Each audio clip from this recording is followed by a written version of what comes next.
Good evening, board members and community. My name is Michael Matsuo. I'm the land administrator for the Board of Water Supply, and standing next to me is the manager and chief engineer of the Board of Water Supply, Mr. Ernest Lum. And sorry. Oh, Freudian slip there. Sorry, Ernest Lum. And standing next to him is the head of the City Department of Emergency Management, Mr. Hirokazu Toya. So we also have with us from the Water Supply, head of our Water System Operations Division, Mr. Kevin Ihu, and Kevin, can you raise your hand? He runs the entire water system across this island for our water supply, almost 400 facilities over. Next to him is Mr. Jason Takaki. He heads the Capital Projects Division. They're responsible for the design and construction of water system improvements, including pipeline replacement. Next to him is Mr. Mike Fouquet. He heads our field operations, so served with Drake on Hollis Street. It was his crews doing repairs there. If you have any questions, you can also take it up with Mike. Next to Mike is Mr. Mike Domian. He's the project engineer in charge of the Nuuanu Reservoir construction project, Reservoir number 4. And I also have my deputy director, Ms. Ellen Mora, and Greg Hsu, also another engineer from our capital projects division. I'd like to also say that we have with us the head of our state dam safety program, Mr. Evan Masuda. Thank you, Evan, for coming, and Denise Manuel, also of the dam safety program in the state. We're here tonight because this is a very important issue for our community, and we're here to answer any questions you might have after the presentation. Thank you. I know we came back in September to give you a briefing on the issue with Nuuanu Reservoir number 1. As you remember, we did have an issue with the water level getting awfully high at that reservoir, and our subsequent actions to lower the water level created quite a stir in the community and in the public. So we're coming back for a follow-up presentation to you folks. Some of this is going to look familiar, if you can look up the screen there. So I'll go through it quickly because I know we don't have too much time. Okay, so tonight, in addition to going over the Nuuanu Dam, we're also going to go give you some information regarding the Nuuanu Dam 4. Whether you know or not, there are actually 4 reservoirs in Nuuanu. The first one is located east of Pali Highway next to the Wako Country Club and above Hulelehua Street. Number 2 and number 3 are along Nuuanu Pali Drive, and very small reservoirs. And then the last one is number 4, which probably you folks know because of the popularity of catfishing that used to occur there many, many years ago. Okay, so first of all, let's talk about Nuuanu number 1. I hope you guys can see that.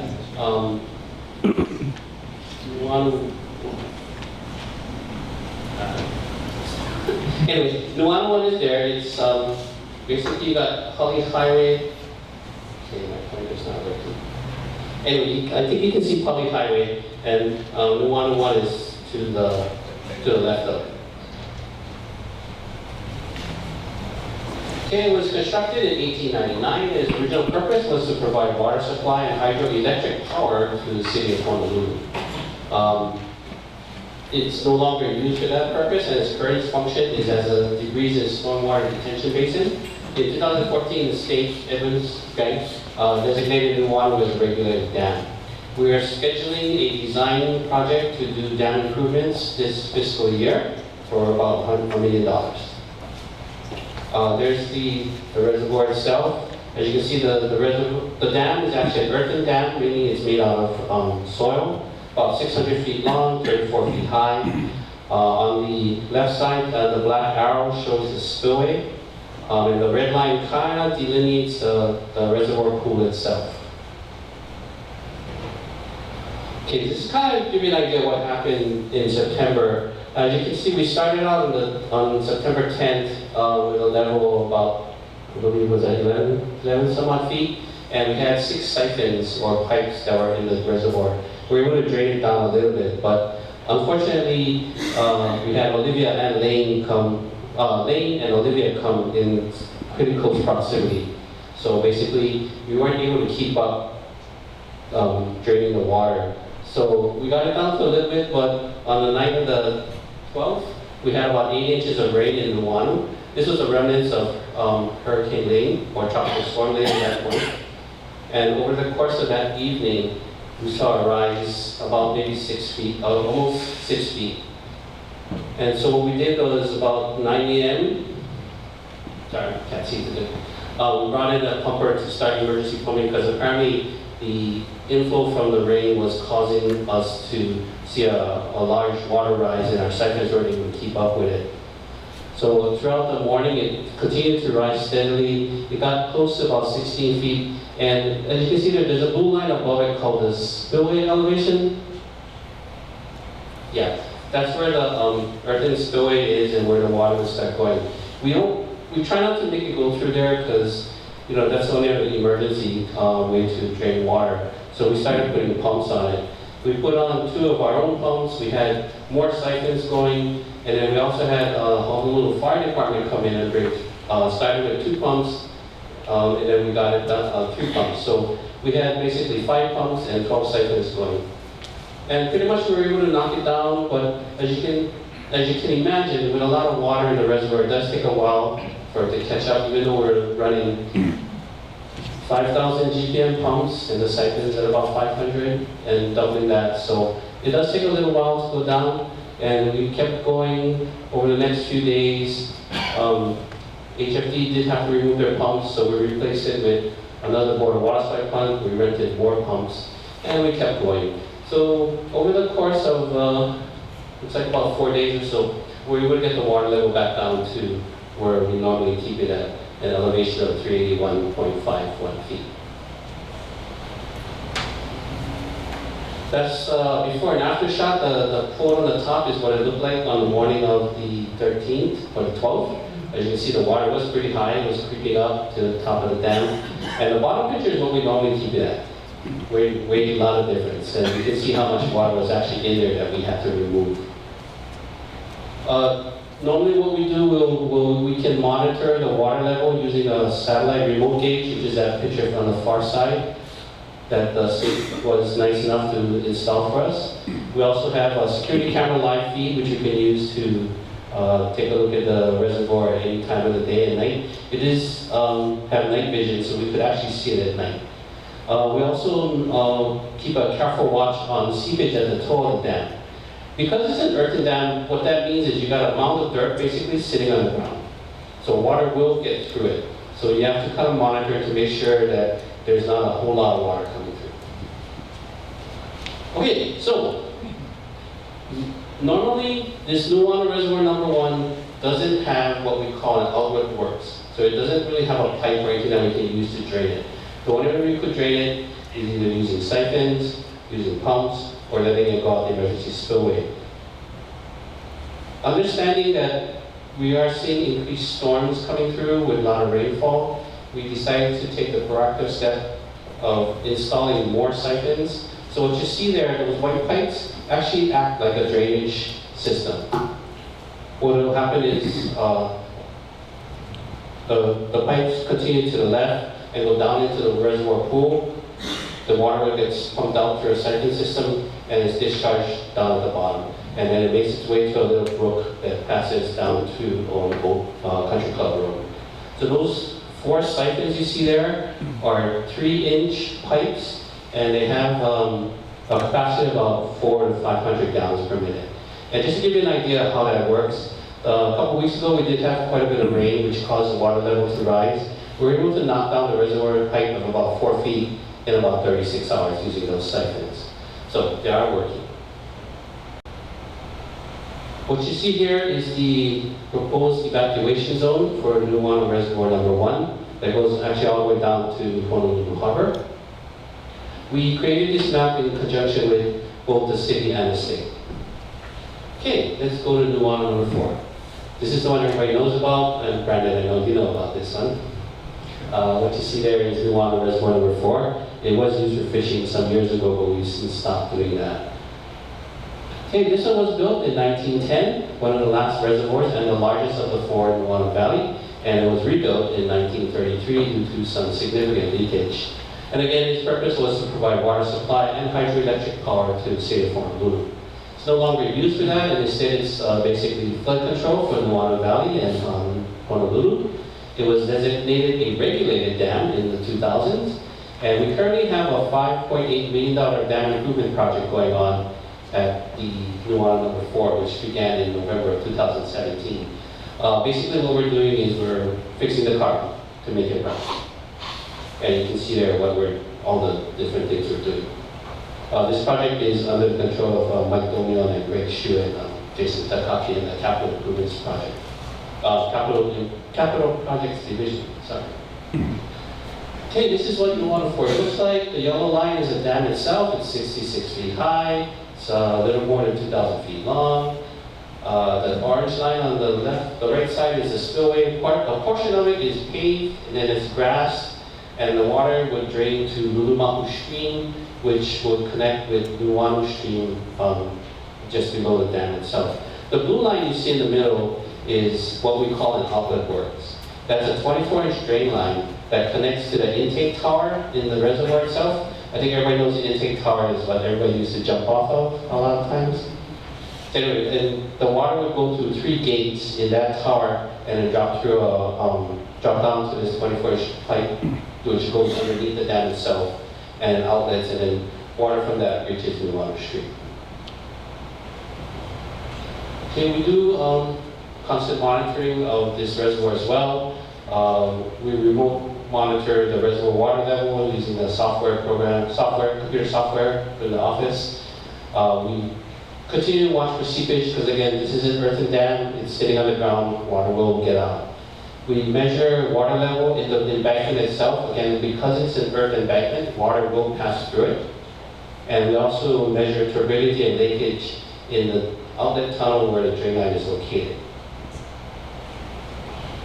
Okay, so this is the evacuation map for Nuuanu Reservoir number 4. Again, fairly similar to Nuuanu 1, except this one stops at the H1 freeway. We are talking to the state and city to see if we need to modify that. Our feeling is that the Nuuanu H1 freeway kind of acts like another buffer, but the water will hit that and it'll kind of stop there before flowing down. But we are still taking a look at that. Okay, so that was what we did. So what have we been doing since the last time we came here? Well, what we did was, again, we came in November to do an initial presentation. We have since developed flyers and fact sheets that we were passing out today that you can get. And basically what those fact sheets will say is it'll kind of give you an idea how we operate the reservoirs, the various reservoirs, what to do the evacuation, who will actually start the evacuation. Board of WASPI will be working in conjunction with the City Department of Emergency Management and the Honolulu Police Department on evacuations. They will tell us, or they will tell you, where the evacuation centers are and how to get to them. If you do have to evacuate for any reason, you will have to bring whatever you need with you. The shelters are only there to provide you shelter, basically someplace to stay. DEM will be doing a follow-up presentation shortly, so as I'm done. The fact sheet that I just talked about, we have started mailing them out to the people in the evacuation zone, not only in the 96817 zip code, but also the 96813 zip code. And this covers the evacuations for both Nuuanu 1 and Nuuanu 4. We also created a page on our website, www.boardofwatersupply.com/dams. And basically it'll show you what's in the fact sheet and give you all the information. We also have links to the various other pages. We have links to the state web page. We have a link that shows you what streets will be impacted by evacuation plans. So if you want to know if your house is in that area, you can click there. You can not only use that, you can also use the state has a tool on their website as well. We've also contacted about 60 stakeholders in that area to offer a presentation. So far, 3 have taken us up on it, 15 Craigside and a couple schools. Of course, we are available to make presentations to anybody who wants them. So if you want to, just let us know and then we can make arrangements to do that. Okay. Mr. Musso, did you want me to hand it over to DM first before I take questions, or you want me to take questions first? Yes, please. If you could hand it over to DM, let them make their presentation, and we'll take questions all at one time. Okay, great. Thank you.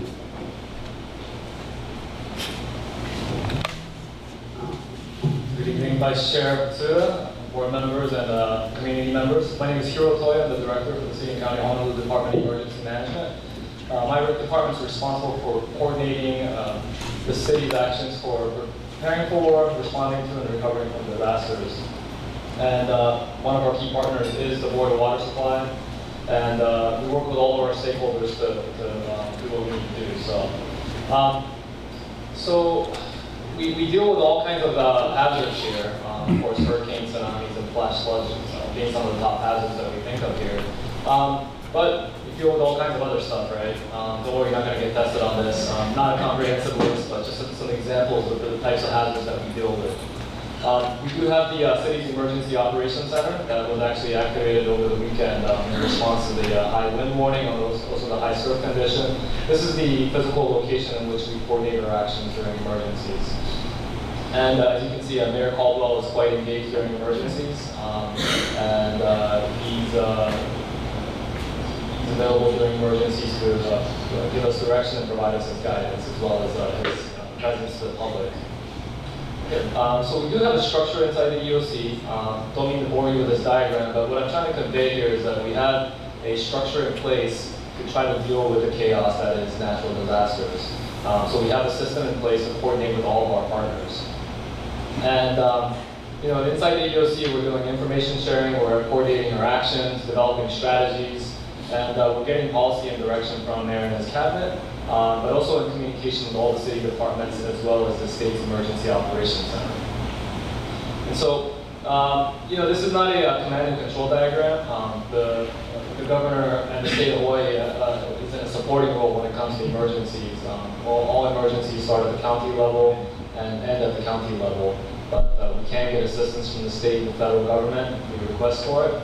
And as you can see here, in order for us to access federal resources, we go through the state's emergency operations center. So the Hawaii Emergency Management Agency has their emergency operations center at Diamond Head, inside the crater, and they're coordinating with all the state agencies as well as the other counties. So if we have some needs that aren't met locally, then we can ask for assistance through the state's emergency management system. If they can't meet that need, then we can ask for federal assistance.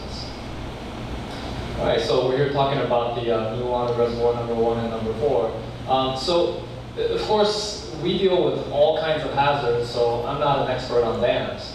But there are people within our system that are. And so I rely on people that are much smarter than me to advise me on these issues. So if they start getting nervous, then I start getting nervous. So there are a number of triggers that may result in emergency response actions from us, including some structural hydraulic situations. If water level starts rising, then we start getting concerned. If there's a sudden increase in water level, then we definitely get concerned.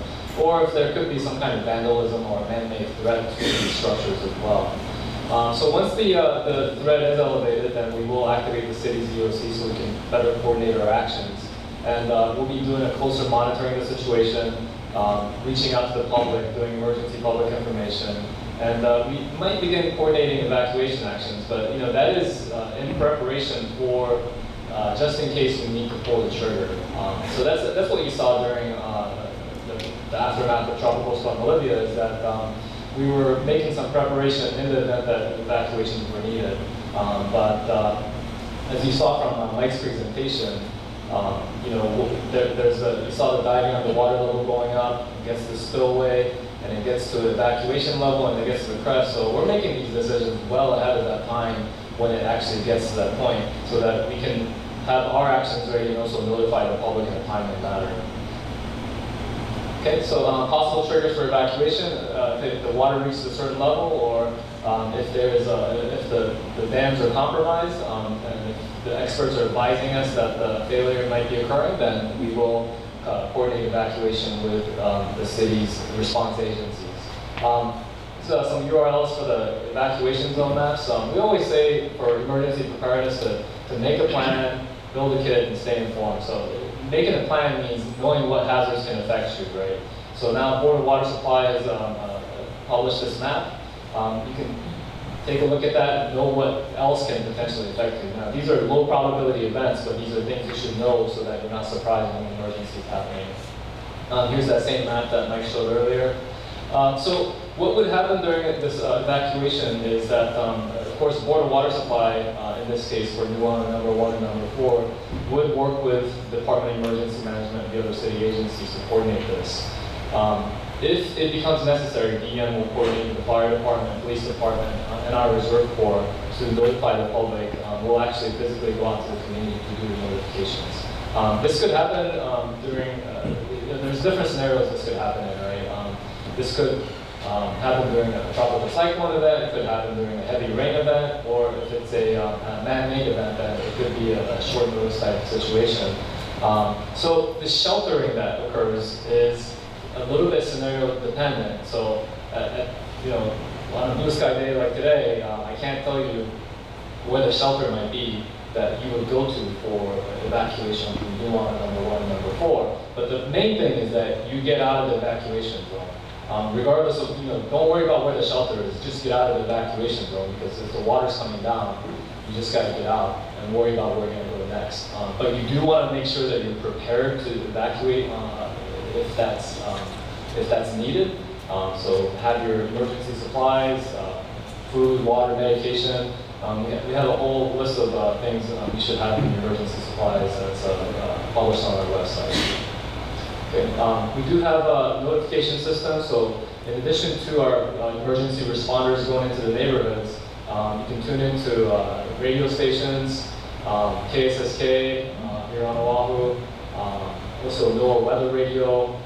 In the event of a dam failure, the National Weather Service would actually issue a wireless emergency alert. So the alert that goes off on your phone that was kind of became infamous after January 13th. The National Weather Service would actually use that system to alert the public of the situation as well. So, of course, this is generally a gradually building event, so local news would be covering it. So that part about staying informed, stay informed to local TV and radio broadcasts, your cell phone alerts, official social media accounts, weather radio. There's all kinds of different ways in which you can receive official notification for this. And that's not just for dams and reservoirs, right? That's for any kind of emergency. Okay. Sorry, in the interest of time, I rushed through that. Thank you very much for that very comprehensive presentation, as well as these handouts. I think these handouts are very important for not only the neighborhood board, but also for the community to see. And you said you were getting them out to everybody in the affected area, so we really appreciate that.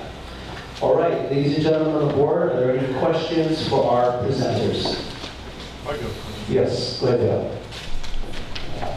You said that our water supply is mainly from artesian wells, correct? Not artesian well, groundwater wells. Groundwater wells. So, do we use these dams for anything for drinking water? No, not anymore. So why isn't the land department in charge of this rather than the water department? Good questions there. We kind of asked that question ourselves.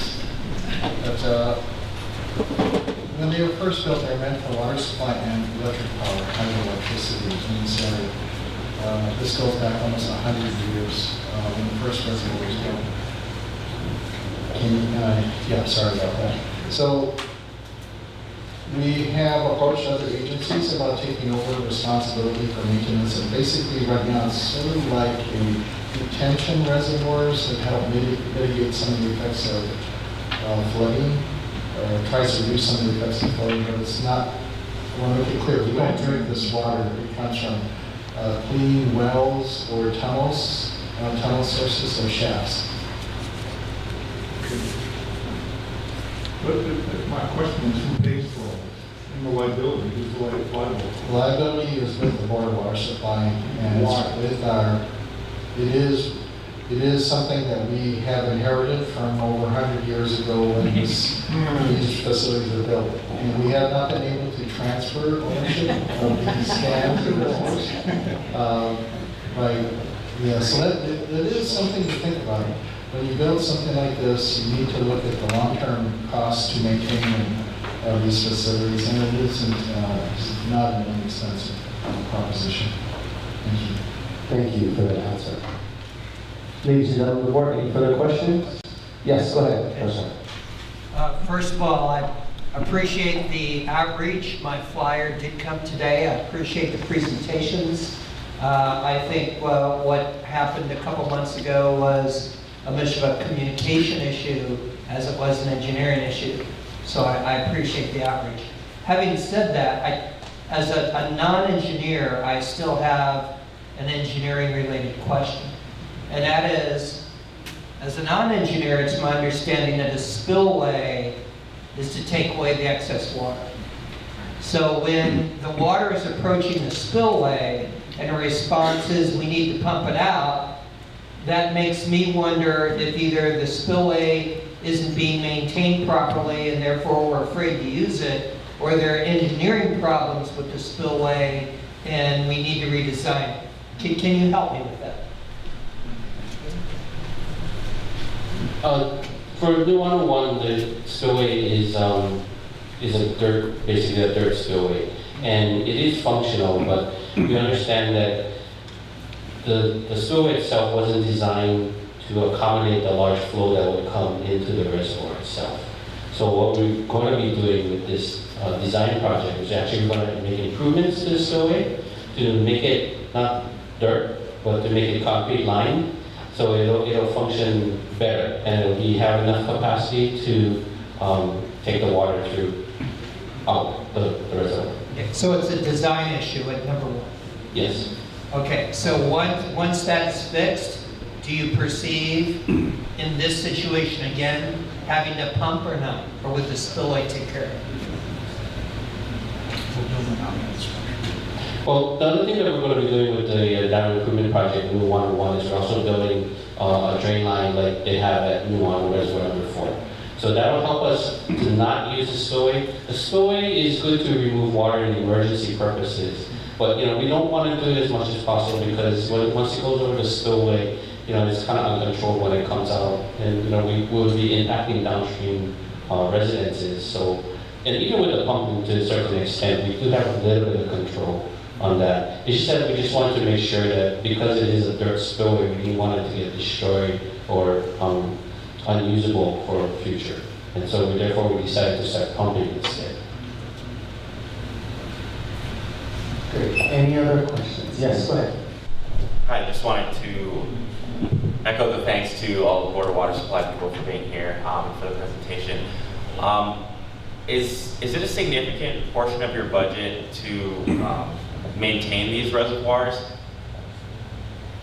/ if you transferred it to a different department, would it affect rates? The water rates are basically for the entire water system island-wide. So the maintenance of the reservoir number 1 and number 4 is a very small percentage of that overall budget that we spend. However, it is using water ratepayer money for something that's not a core mission of the Board of Water Supply. As we pointed out, neither of these reservoirs are being used for drinking water at this time. They're basically storm retention, flood control structures. However, we are doing a study because between Nuuanu Reservoir number 4 and number 1, the possibility of using it for aquifer recharge. So remember, with the climate change, we might have more intense short duration storms come over the island, and right now it flows into the ocean. So at Nuuanu number 4, it's a big reservoir, and we could store water behind there from these rainstorm events, and then treat that water and inject it back into the aquifer for drinking water use in the future. Thank you. Thank you. Thank you very much. Any further questions? Members of the audience, any questions for the Board of Water Supply? Yes, why don't you come on up?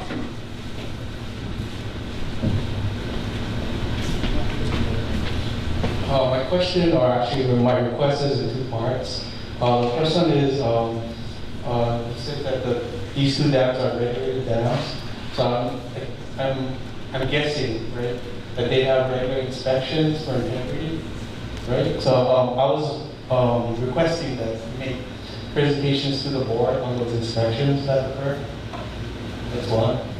And then I noticed the triggers for your water level for your emergency evacuation plans were exactly the same 1 foot on the top of the dam for both reservoir number 1 and reservoir number 4, which seems to be like reservoir number 4 is almost 4 times the capacity, right? So I don't have the warm and fuzzies, so to speak, about how you came up with that trigger. So I'd like a risk assessment to be done for those trigger levels, make sure that they're adequate, because I don't see anything in there about rainfall amounts, things like that. But I put it, as you know, like they have construction projects on public highway, and for reservoir number 4, when I looked at your map, excuse me, seems like a flood zone or public highway is right in the middle of a flood zone, and that's pretty much the main evacuation route for a lot of residents. And so if we don't have enough time to evacuate, people are going to get hurt.